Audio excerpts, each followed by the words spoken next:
Bonjour le public du Salon du livre du Grand Sudbury. Bienvenue à Résonance, une lecture de texte de Mishka Lavigne qui est avec moi et de moi. Avec cette discussion-là, on voulait un petit peu essayer de montrer les points de résonance, les points de rencontre entre nos deux textes. Mon texte à moi, Havre, publié aux éditions L'Interligne en janvier 2019, qui a récemment remporté le prix littéraire du gouverneur général dans la catégorie théâtre francophone. Havre, c'est un texte sur le deuil, c'est un texte sur l'absence. C'est aussi un texte sur l'amitié nécessaire, les gens qu'on rencontre à un moment de notre vie où ils ont quelque chose à nous apprendre, où ils peuvent nous faire avancer, où ils peuvent nous faire vivre quelque chose. Donc, Havre, c'est l'histoire d'Elsie qui vient de perdre sa mère, un monument de la littérature, sa mère décédée dans un accident d'auto. Et l'histoire de Matt qui, lui, revient de Sarajevo où il avait l'intention d'aller retrouver ses parents biologiques, mais qui revient à Ottawa en n'ayant rien trouvé, pas d'informations sur eux. Donc, c'est une recherche d'identité, une quête sur comment vivre l'absence. Et moi, je vais vous présenter des extraits de Et si un soir, publié aux éditions Prise de parole en novembre 2018. C'est ma deuxième publication. C'est une histoire qui parle du manque, de la solitude, de l'isolement. C'est quatre personnages, Mia, Joseph, Anita et Daniel, qui cherchent à créer des connexions avec les autres dans un univers assez onirique. Donc, tout se passe la nuit. On rentre dans les peurs, dans les fantasmes, les envies, dans un aspect de songe. Et donc, c'est ça. Et puis, Résonance, en fait, c'est intéressant qu'on décide de parler de ces deux œuvres-ci parce que Havre commence avec... pas commence, Havre termine et c'est je cligne des yeux et tout disparaît. Et si un soir commence au premier tableau avec Mia qui cligne des yeux pour faire apparaître son histoire.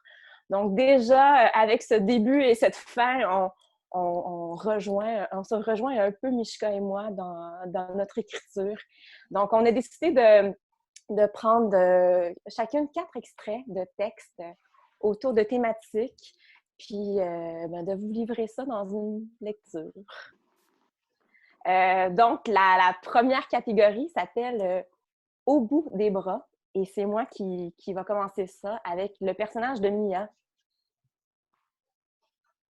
J'achète tous les livres, les best-sellers, les alternatifs, les interactifs, les introspectifs, les féministes, les anthropologiques, les sociologiques, les scientifiques, les sportifs, les gastronomiques, les humoristiques, les classiques, les indispensables, tous hautement recommandés.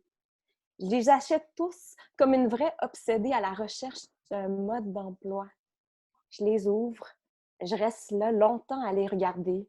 J'essaie tellement fort de graver leurs mots dans ma tête, mais tout est à l'envers depuis que je sais qu'il grandit en moi.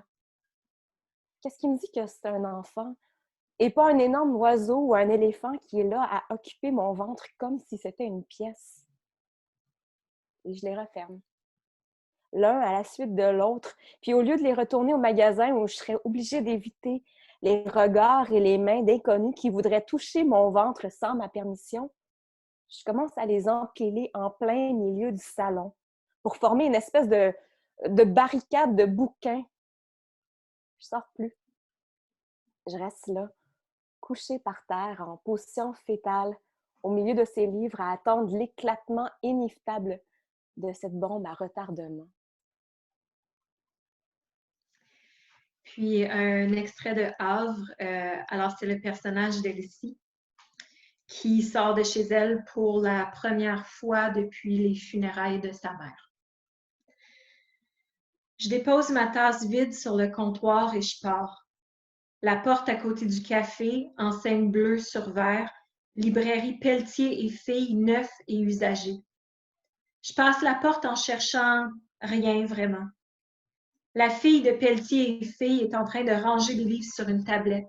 Elle me voit, elle me sourit, elle me connaît, je viens souvent. Je la vois se lever comme pour venir me voir, mais elle change d'idée. Elle continue à ranger, elle ne sait pas trop quoi dire. Personne ne sait quoi dire. Je m'éloigne d'elle pour l'aider à m'éviter.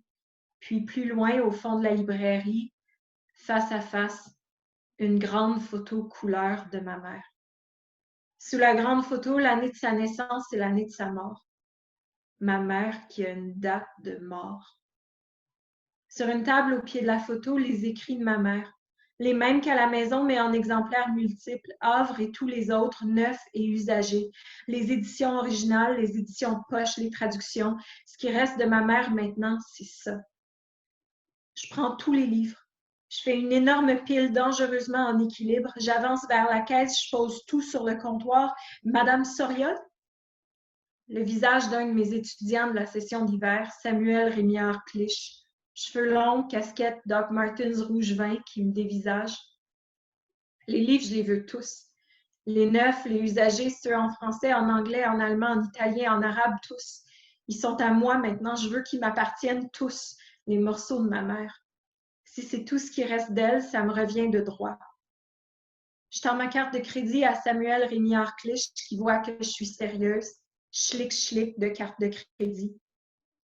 Samuel Rémiard Clich hésite un moment. Je sais ce qu'il va dire, comme les autres, comme tous les autres. Mon corps se raidit. Samuel Rémiard Clich regarde le comptoir.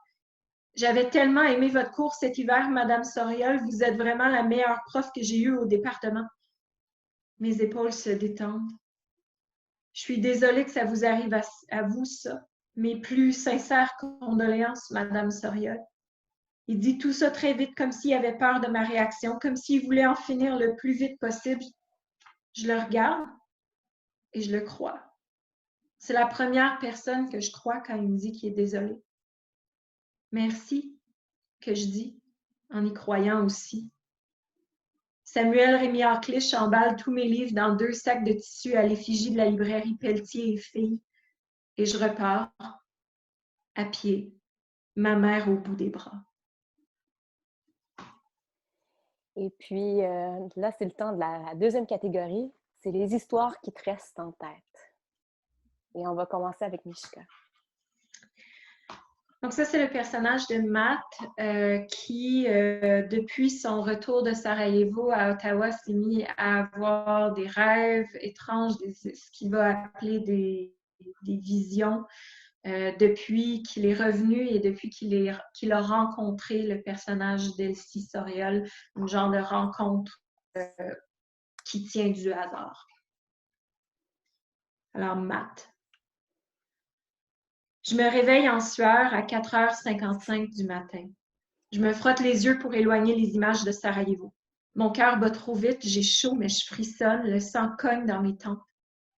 Je fais des cauchemars depuis mon retour de Sarajevo. J'arrive plus à dormir toute la nuit sans me réveiller.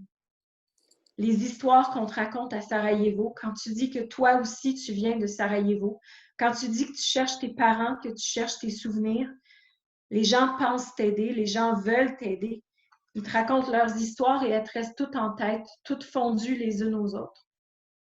Je lance les draps au pied du lit, j'ouvre la lampe de chevet et la chambre baigne dans une lumière jaunâtre. Dans cette lumière-là, la cicatrice sur mon genou a l'air encore plus creuse. Je mets mon pouce dans le trou rond sur mon genou. Mon pouce entre parfaitement à l'intérieur de ma cicatrice, comme mon pouce tenait parfaitement dans les trous de balles des snipers sur les murs de Sarajevo. Sur la table de chevet, le livre de la voiture. Je l'ouvre.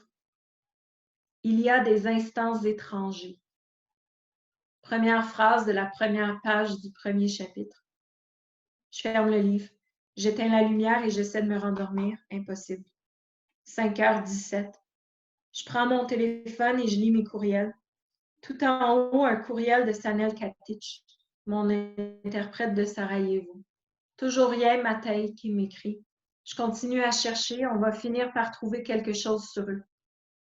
J'abandonne l'idée de dormir. Je me lève et je m'habille pour aller courir dehors et voir le soleil se lever. Et moi, je retrouve encore le personnage de Mia. Je te regarde dormir. Je compte les secondes. Je te regarde dormir, incapable de bouger d'ici, cloué dans le noir, de peur que tu te réveilles à nouveau d'un cauchemar en pleurnichant. T'as le sommeil si fragile.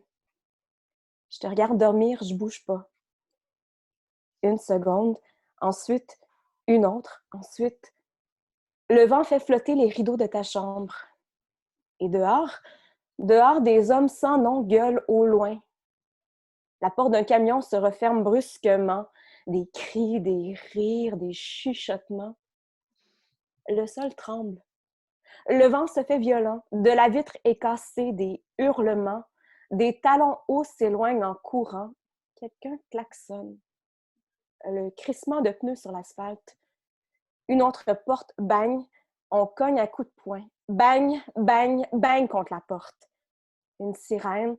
Un chien se met à japper. Un téléphone sonne et sonne et sonne sans arrêt. Personne répond. Et dans le ciel, au loin, un pétard. Des feux d'artifice ou une bombe nucléaire.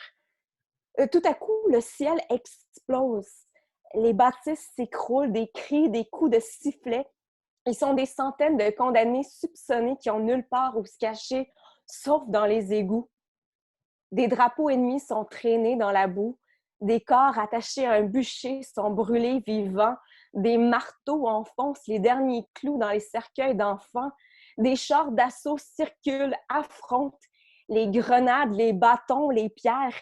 Et un hélicoptère s'approche de nous, passe au-dessus de nos têtes, fait vibrer nos murs, ajoute au bruit. Et ces maudits chiens qui se fatiguent jamais de japper, qui continuent à enfoncer leurs dents dans le vide de l'obscurité en se moquant de nous. Et moi, prisonnière de ce bruit, de tout ce carnage dehors, j'écoute. J'enrage, je m'étouffe, je me craque. Je suis sur le point de craquer. J'ai mal au ventre, je m'en peux plus, j'en peux plus, je voudrais en finir. Arrêter de faire tant de bruit. Chut, chut. Je suis prête à m'arracher la cervelle. Mes tympans vont exploser. Chut.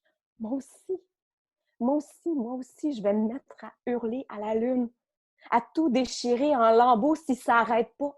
Arrêtez, vous allez réveiller mon fils. Et je te vois à nouveau, le sourire aux lèvres. Je te vois là, les cheveux en couronne de sueur. Je m'étends à côté de toi dans ton lit trop petit pour deux. Mes bras s'étirent autour de ton corps minuscule et moite et si fragile. Je colle ma tête à la tienne. Je t'écoute respirer. Respirer et rêver comme une résistance. Je respire tes rêves. Je m'accroche à eux comme à une bouée. Je m'installe entre le blanc sans tout ce bruit. Les décibels disparaissent dans l'infiniment petit et j'oublie l'immensité de la nuit.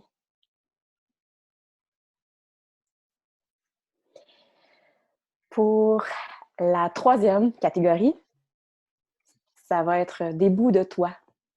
Et c'est moi qui commence avec, encore une fois, Mia. Quand tu es sortie de mon ventre, j'ai eu peur de te prendre. J'ai eu peur de te perdre. J'ai eu peur de ne pas être suffisante. Et là, j'ai toujours peur de ne pas avoir la réponse ni le mot magique. de ne pas savoir te consoler, de ne pas t'aimer assez ou de trop t'aimer, de ne pas détecter à temps tes fièvres et tes rougeurs, de ne pas parvenir à te protéger de tout ce qui pourrait te traumatiser, te terroriser, te faire mal et mourir. Et toi, toujours à mes côtés, tu gribouilles. Des chats verts et mauves et bleus et rouges et jaunes grimaçant sur des bouts de papier. Tu parles dans le plus beau des langages inventés. T'es magnifique comme t'es. Et je suis triste. Je suis triste parce qu'un jour, je sais que je vais devoir fouiller dans ton sac à dos, ta boîte à lunch, dans ton tiroir à chaussettes, dans ton journal intime, dans tes courriels, ton cellulaire. Je vais devoir te chercher dans les marges, dans ta collection abandonnée de roches ramassées sur le bord de la route, dans les recoins poussiéreux de ton garde-robe et dans les photos que d'autres auront prises de toi, juste pour rapailler des bouts de toi.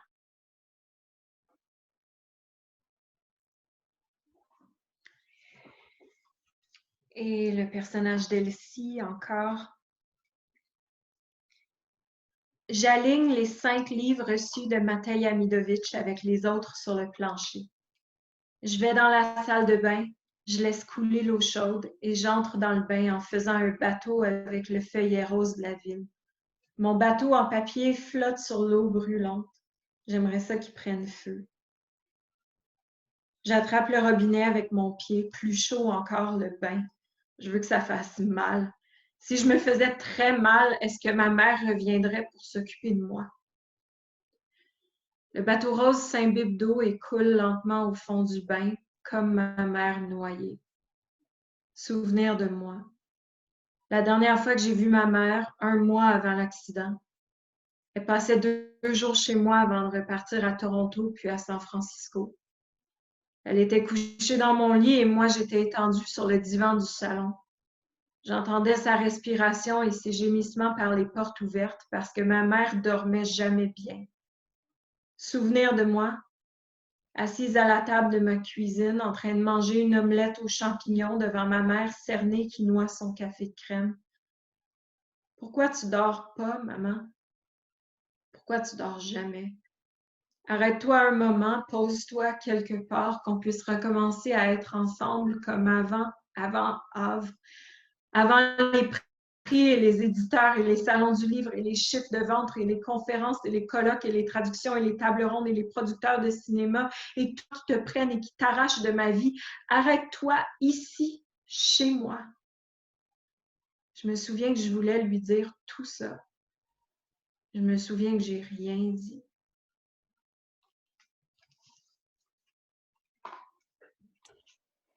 Et pour la 4e catégorie, face à face.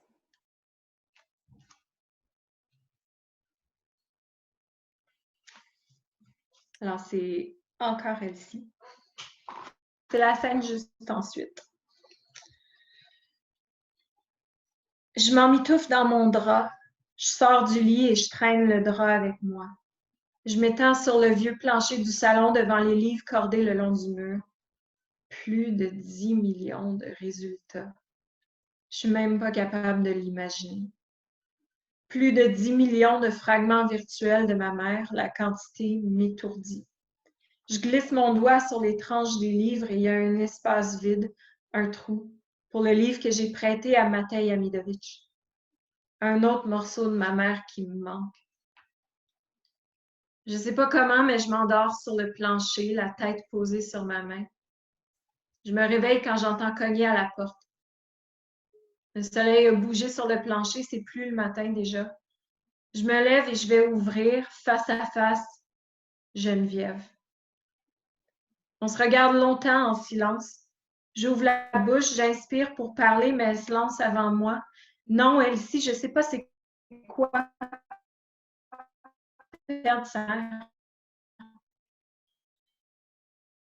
Perdre sa mère, ce que tu ressens, mais je veux t'aider. On s'est mis trop longtemps pour ça. Parle ou parle pas, c'est pas important. Pleure ou ris ou crie ou rien, pas grave, mais laisse-moi être avec toi. Geneviève entre. Elle fait comme d'habitude, s'assoit sur le divan, lance le coussin qu'elle déteste sur le plancher, croise ses jambes sous ses fesses. Je m'assois avec elle. Je prends le coussin qu'elle a jeté à terre et je le mets derrière ma tête.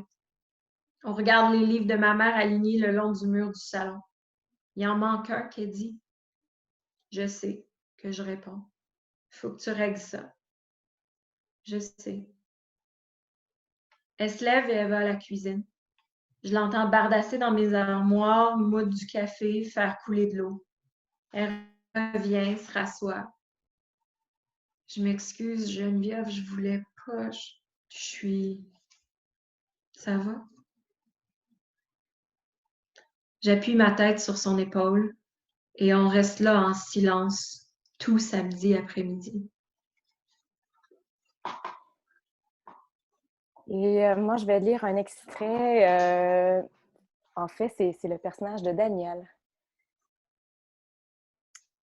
T'avais pas le droit de partir sans moi. De me laisser toute seule, on était supposés être deux croches d'un même soupir. Sans toi, je m'en croûte ici à force de faire pitié. Je suis à veille de m'ouvrir une autre bouteille, de m'ouvrir les veines ou juste un nouveau compte de rencontre en ligne. C'était encore ici, je te dirais que quelqu'un cogne à la porte. Tu me dirais d'aller répondre en inventant une excuse parce que tu es trop paresseuse pour te lever. Mais t'es pas là. Et on cogne toujours. J'ouvre. Devant moi, il y a une femme que je reconnais à peine. Elle a une valise à la main, le regard décousu, et elle pleure ou elle rit, c'est difficile à dire. Et elle n'attend pas que mes bras s'ouvrent pour se garrocher sur moi avec toute sa fragilité. L'odeur faible de son shampoing dans mes narines. Tout à coup, j'ai envie de passer la soirée à lui faire et refaire des tresses françaises. Ou bien de me souvenir des paroles des berceuses de mon enfance. J'ai envie de lui chuchoter des beaux mots. Des mots extraordinaires et rares qui pourraient nous servir de bouclier contre cette réalité trop crue. Mais je lui dis rien parce que je sais pas faire. Fait que je reste là. Je reste là et la berce tout simplement.